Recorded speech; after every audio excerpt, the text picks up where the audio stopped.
Welcome to episode 1 of the TWE, Trucker Wrestler Entertainment.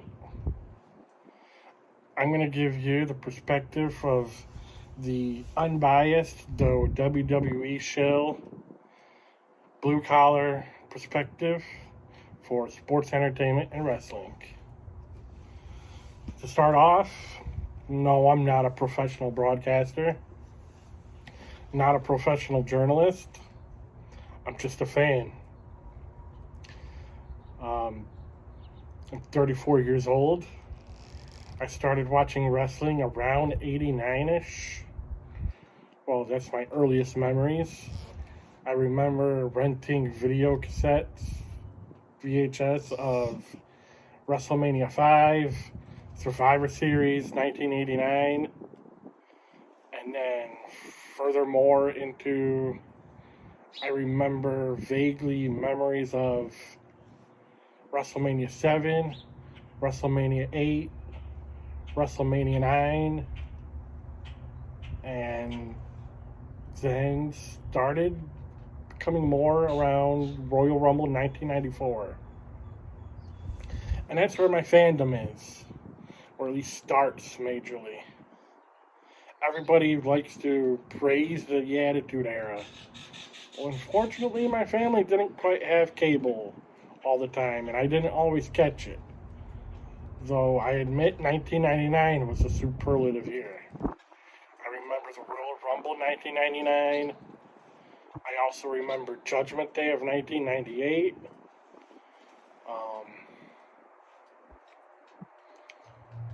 But I like the new generation. I like the characters. I like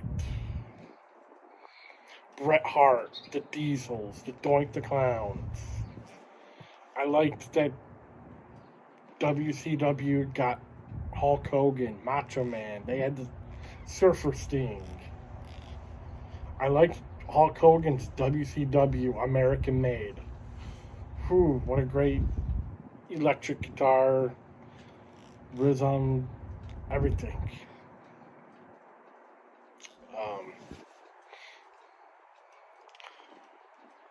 I feel that the new generation era, mainly around 1992 to 1997, is highly underrated, doesn't get talked about enough. That's what I'm here for. And I'm also going to give some reviews of today's content. While I mention it, let's start over there.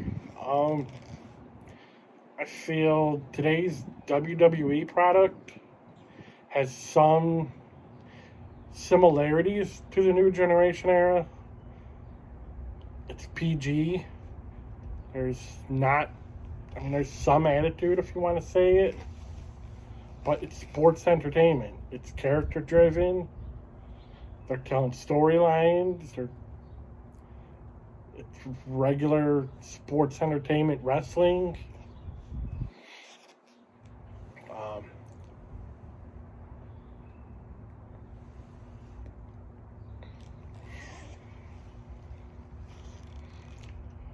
I feel people compare it way too much to the Attitude Era, and they don't give it enough credit. I mean, you got Roman Reigns on top. You got Seth freaking Rollins. You got Charlotte Flair. You got Becky Lynch, Bianca Belair. You got RK Bro. I mean, it's not that bad.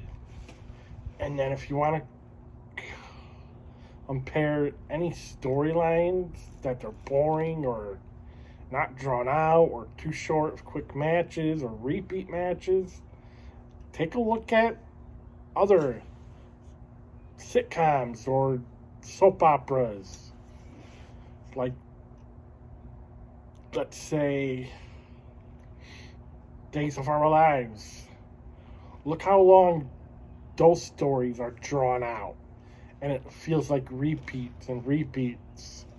I mean, in order to get through one storyline, you got to watch like a whole week or a couple weeks or even a month. And then there's some sitcoms where sometimes there's a key story you can see through to from beginning to the end of one season, kind of like this year's Young Sheldon. But then there's episodes like, or TV shows like Married with Children. There was never really a consistent storyline in any of the seasons. It was usually just an episode within itself. I like AEW. I think they're doing a tremendous job. They're a good alternative to the WWE. It's action-packed. Sometimes too much action for the sake of action. They're becoming ROH with $1 billion of Tony Khan's money. More power to them. I kind of miss the days of Joey Janela, Marco Stunt, Sonny Kiss, even though he can be found on Dark or Dark Elevation. And then whatever happened to Miro. But hey, it's not my cup of tea, but still can be entertaining. And that's the thing, it's not my cup of tea, but I'm not negative about it. And it's okay to not be negative about something. Everybody keeps leaning one side to or the other. Why? It's still pro wrestling, it's still sports entertainment. There's still superstars, there's still wrestlers out there.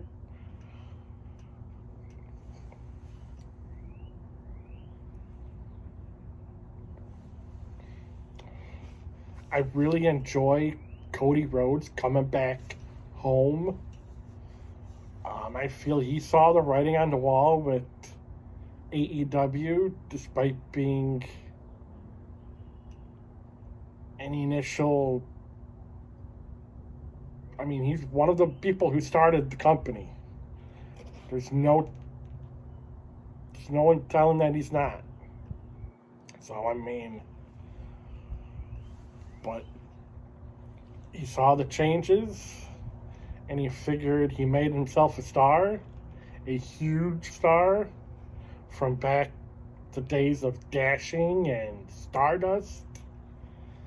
And he came back to the WWE to be a superstar, a wrestling superstar, a superstar who wrestles, a wrestler who can be sports entertainment.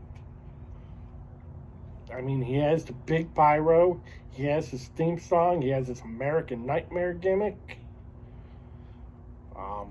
I love his cigars. Shout out to American Rebel Cigars.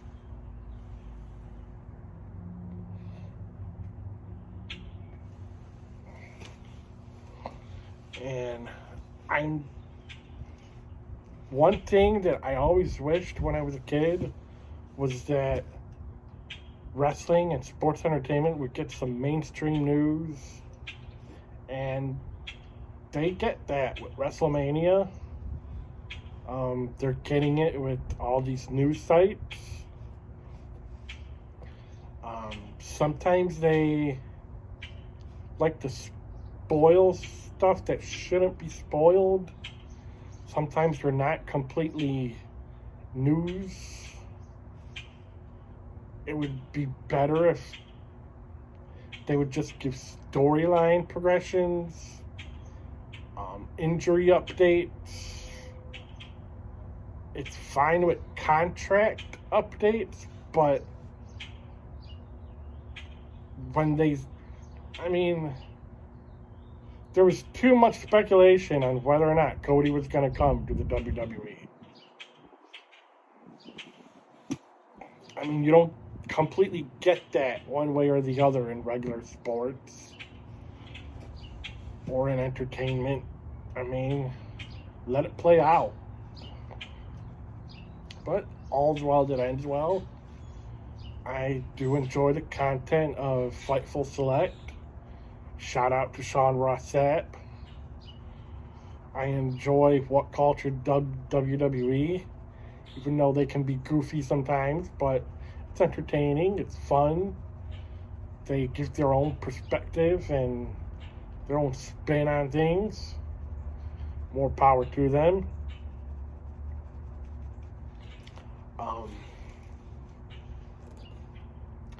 But I'm here to also ratings, TV, consuming. It's not like it used to be. I've gone through multiple like YouTube TV, Hulu TV, Sling,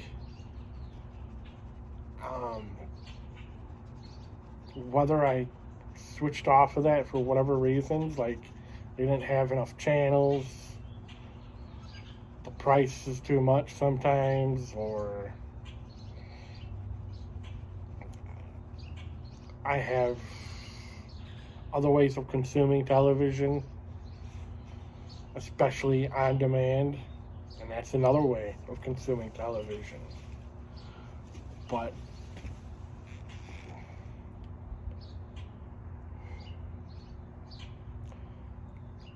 I noticed that you can turn the Nielsen ratings on and off. Well, if they're off, but you're still watching something, you're not counted for. So I'm sure that's where a lot of fans are. They're not being counted for because they have the Nielsen ratings turned off. Maybe that's why sports entertainment and pro wrestling doesn't get as many viewers as they used to. But we still have a consistent viewership out there. But then there's YouTube clips, Facebook clips, Twitter clips, Instagram clips, Snapchat clips. I mean, there are so many different ways of consuming the product nowadays. You don't need to sit through the whole 1 hour, 2 hours, 3 hours. And then you can also watch it on demand. You don't have to watch it live. Especially when I was growing up, there were families who had a regular schedule of 9 to 5. Some kids went to school. For me, in 1996, I was in 2nd grade. So I was 8 and 9 years old. And I went to school, came home, did my homework, and I had enough time to have dinner and then watch Raw afterwards and went to bed right away. Nowadays, I work 12, 14 hours a day. I don't have time to watch Raw. Either I'm just coming home, I'll put it on and probably fall asleep, or I'm still at work. Sure, I can watch it on my phone or listen to it, but I get distracted. I gotta concentrate at work. So I'm always in and out of the TV application. But people want to dig that, there's not enough fans out there. Sure there is. There's not 4 million people that are being counted on as watching, or 6 million or 8 million, but there's people that watch it. There's people that consume it. So do your homework. Don't just jump the gun and be a naysayer. Get the big picture, so to speak. Come on, we're all smart. We all watched movies like Beyond the Mat. We all watch documentaries. We all read the dirt sheets. We all know, we're all smartened up for the most part. Create your own opinion. Get credible news.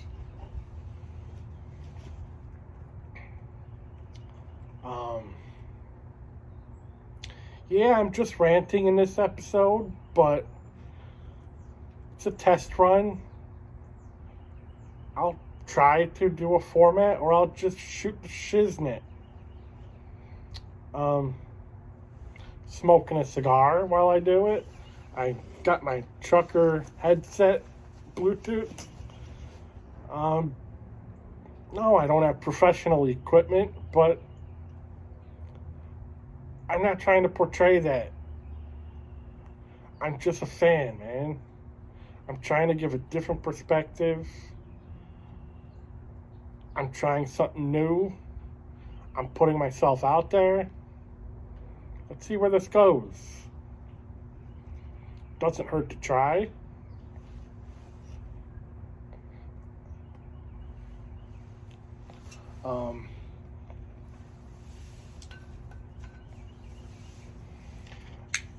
I'm entertainment. I mean, there's people like JD from New York. There's, again, Fightful Select. There's Sportskeeda. There's WrestleZone. There's Wrestling Inc. Hey, they're professionals. But it doesn't hurt to be a fan and jump on this bandwagon of internet content, giving opinions. I listen to podcasts like Conrad Thompson's. Especially, I'm still stuck on Bruce Pritchard, Something to Wrestle With. I'm stuck on What Happened When with Tony Schiavone. And I'm stuck on 83 Weeks with Eric Bischoff.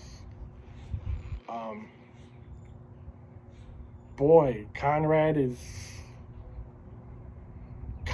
an idol.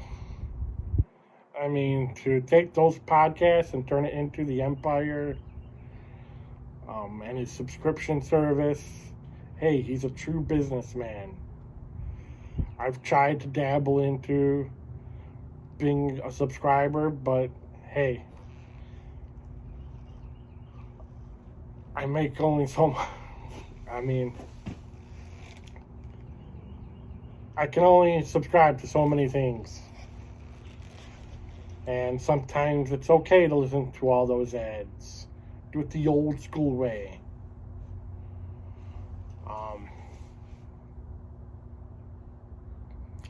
But yeah. Sports entertainment. Sports entertainment versus wrestling.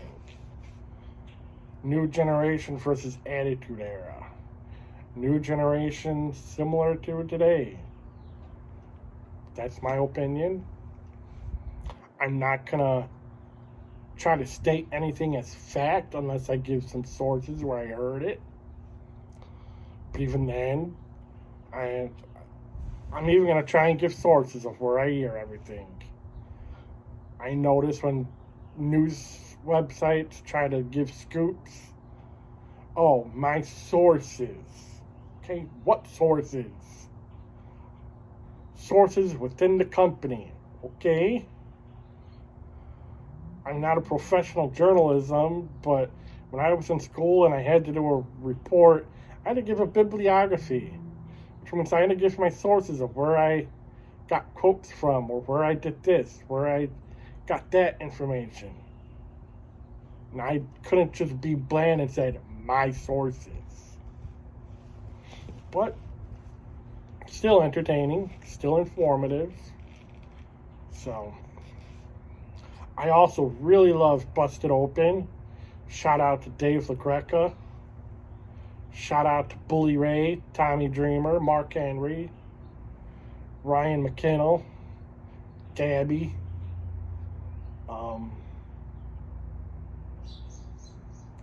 Yeah.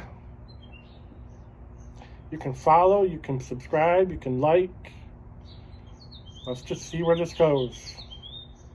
Thank you for following. Thank you for watching. Thank you for listening. I know I'm kind of random today, but it's just a start. Hopefully, it's just a start. Hopefully, this leads into a weekend thing that I can do. Something on the side of my truck driving job.